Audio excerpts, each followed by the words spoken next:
finally have the chance to talk to you all about the first in-person market I did, and I can't wait to fill you in on the behind the scenes, how I got ready for it, and how the event itself actually went. So stay tuned.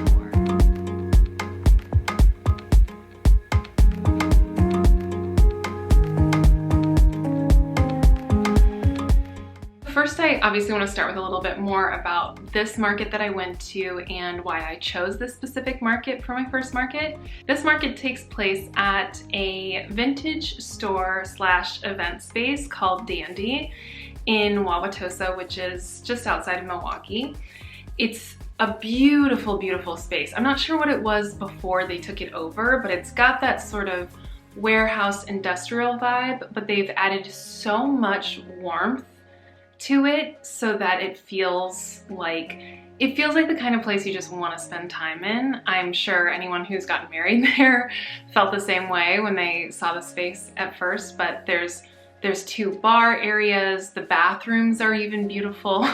It's like they've really just put so much attention to detail into this space, and I was so excited to have this be my first market.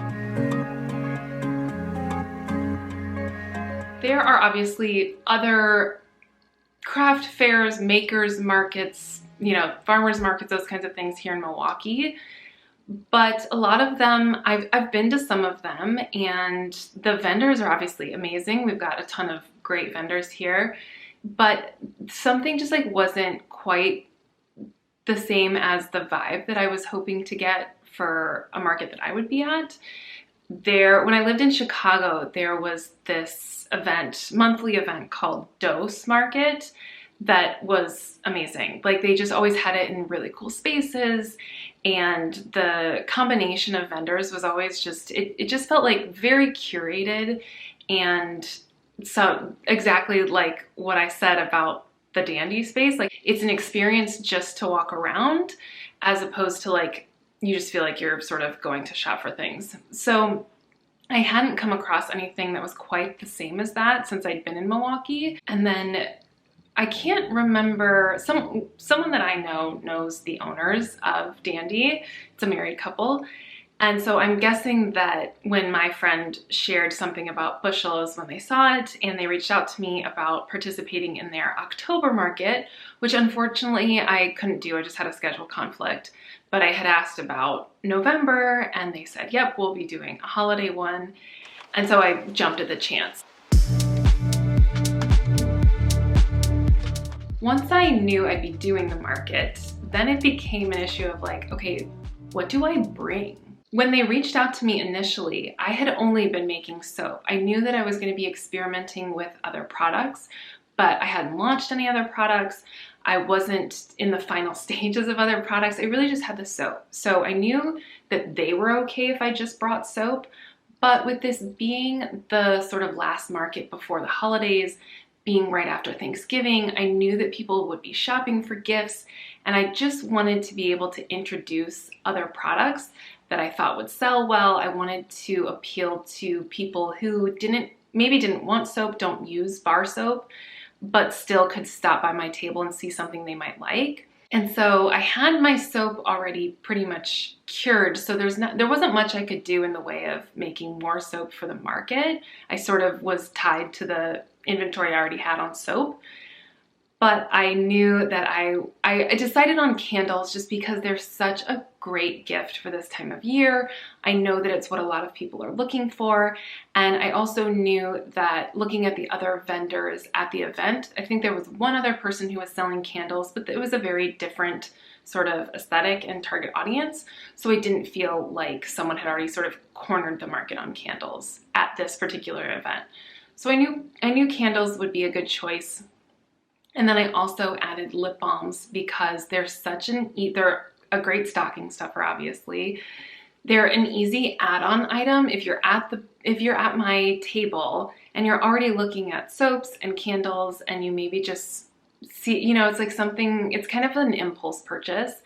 And it was something I wanted to be able to offer. Again, at this time of year, people have dry lips all the time. So I thought maybe I'd be able to get shower steamers ready in time, but honestly, it got to a point where I realized I was gonna try and take on too much, and I didn't want the quality of the other products to suffer because I was just rushing to get something ready for the market. So I gave myself the permission to not do shower steamers for the event and just focus on candles, lip balm, and soap. So getting to the actual event and setting up, like I think I mentioned earlier, that we could set up as early as 10:30 with a noon start time for the event. And like, I was obviously the first one there. It was a little bit embarrassing. I was like, hey, you've never met me and I'm 8 minutes early and alone in the space right now. But I'm glad I did it because I used almost all of my time to set up, and then the time that I had remaining, I was able to take some pictures, share some video on social media, and just like do additional pushes for promotions. So it actually, the timing was kind of perfect for me. And also when I feel rushed, I get so anxious. So I would much rather be killing time before something than feeling like I'm finishing setting up like right before people get there. It was a great, I loved my location. I was in between two vintage vendors. So one was primarily clothes, and then one was a combination of clothes and like home goods, decor items, just like accessories, cute things. There really wasn't a bad spot to be in, honestly, the way they had it set up, but still I liked my spot. So in terms of things that I feel went well or that I feel like I prepared well for, the first one was just doing a lot of research before I went. And for me, that usually looks like watching YouTube videos. So I watched a lot of videos on not just like soap makers and candle makers, but just generally handmade items, people who make things, like what their tips are for selling at a market. And I feel like I got some really good feedback. The elevated display, so like having those little steps that I used for my candles, I had heard that it's just more eye-catching for people. Some of the signage that I had, and also a special that I ran during the market, all of that was information that I got from watching YouTube videos beforehand, and it made me feel much better prepared. Another thing that was super helpful was practicing or like staging my table display at home the day before the market. So I got out like a folding table, which I wasn't sure what size table I'd have when I got there. And, you know, I had to tweak it a little bit when I got there, but planning out like what display item is going to be holding which products and where the signage is going to go, just figuring all of that out beforehand made it super easy to set up. And I think if I hadn't done that, I would have been sort of under the wire, like tweaking things until the last minute, just like feeling like, oh, I didn't think this through enough. I'm also really glad I put a notebook out for email addresses. I didn't get a ton of signups, but I got a couple, and honestly, why not? It doesn't hurt anything to have something out there. I will say, I didn't get any signups until one of my girlfriends put her email and information down first. So I do feel like, and she did that to help me get more. She's like, nobody wants to be the first one to sign up, which I think is true. So if you do that, either write a friend's email address that doesn't care, ask them permission first, obviously, or on it, you know, even if you write a dummy email address, just something down there so people don't feel like, wait, are we supposed to do this? Are we not? It just gives people more direction on like, yes, this is what I expect from you in this situation. I had also watched a YouTube video where someone ran a special for the market they were at, which was a buy 3, get 1 free. And essentially the concept behind that is that giving away a 4th product, and it was, it had to be of the same thing. So like, it wasn't like buy 3 lip balms, get a free candle. It was, if you buy 3 candles, you get a free candle.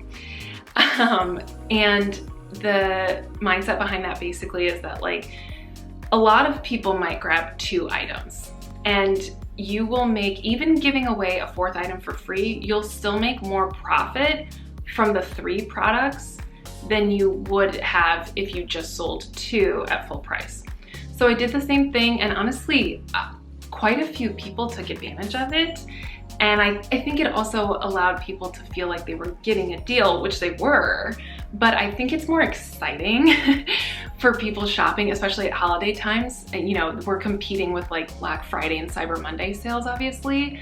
So to be able to give people that feeling of like, yeah, you're getting a discount on these products really helps them to possibly purchase a little bit more. So I'm glad I did that. I also think for future events, I'll continue to offer some sort of special or even potentially like an exclusive fragrance. Like maybe I'll make a candle that's only available at events, just as a way to get people to come in person, because I think that the more they interact with me as the owner of the brand, the more connected they feel to Bushyl and the idea of supporting someone they know.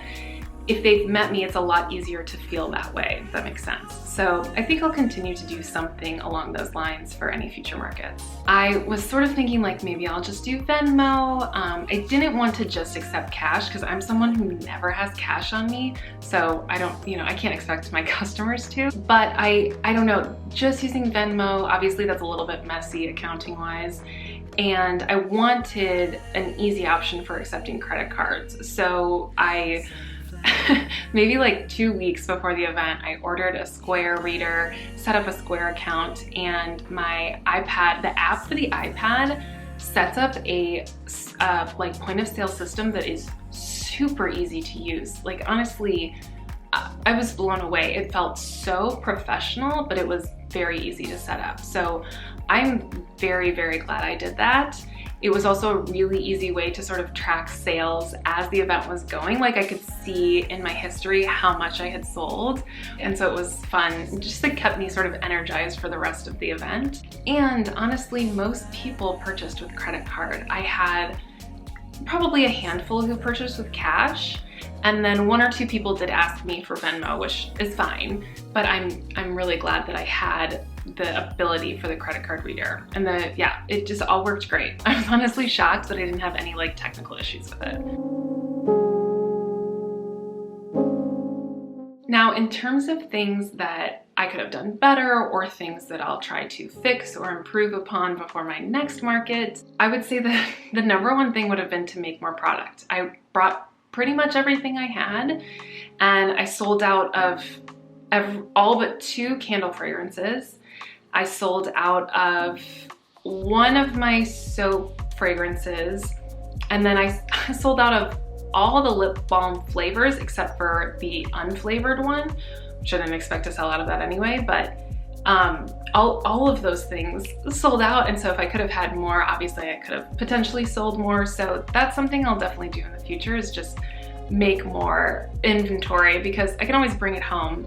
I also wish that I had had a helper with me. I had toyed around with asking somebody to help me out, but I thought, you know, I'm fine. I'll be able to do it all on my own. And it was mostly fine, but it was hard for me I wanted to go interact with some of the other vendors. Almost everyone there had someone else with them. And so when it was quiet, they would sort of go around to the other vendors and network and maybe buy products.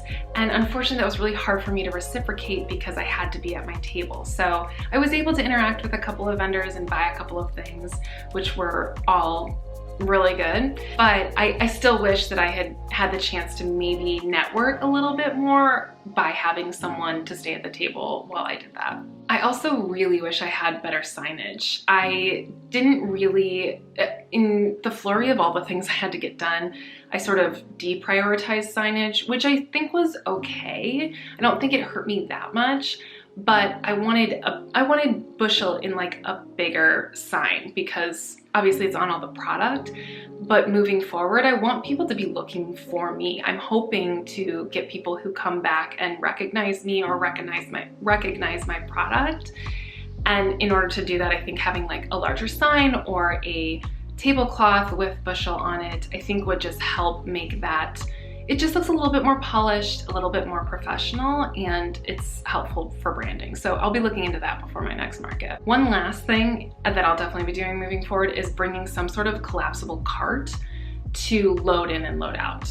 Luckily, this was a very easy sort of setup. It's not far from where my car is to where my table was, so it wasn't anything tragic, but I know it would have been a lot easier if I could have piled everything onto a cart, brought it in, and then piled everything on a cart, brought it out, because luckily for me, I don't have a ton of stuff, but it's enough things that it's like a few trips back and forth when it's just what I can carry in my arms. So I definitely would love to have a cart moving forward so that I could make that a more efficient process.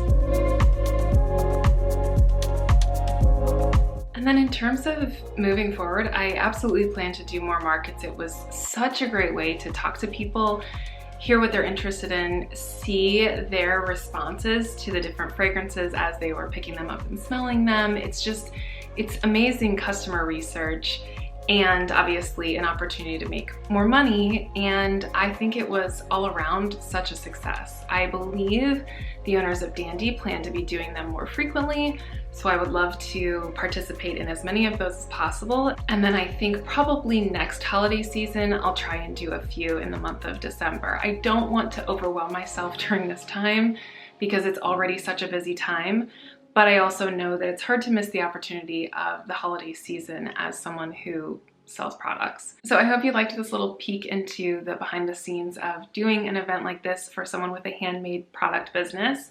If you have any other questions, feel free to comment below. I'd love to do either follow-up videos or answer some of your questions on my Instagram account. Thank you so much for watching, and I will see you in the next video.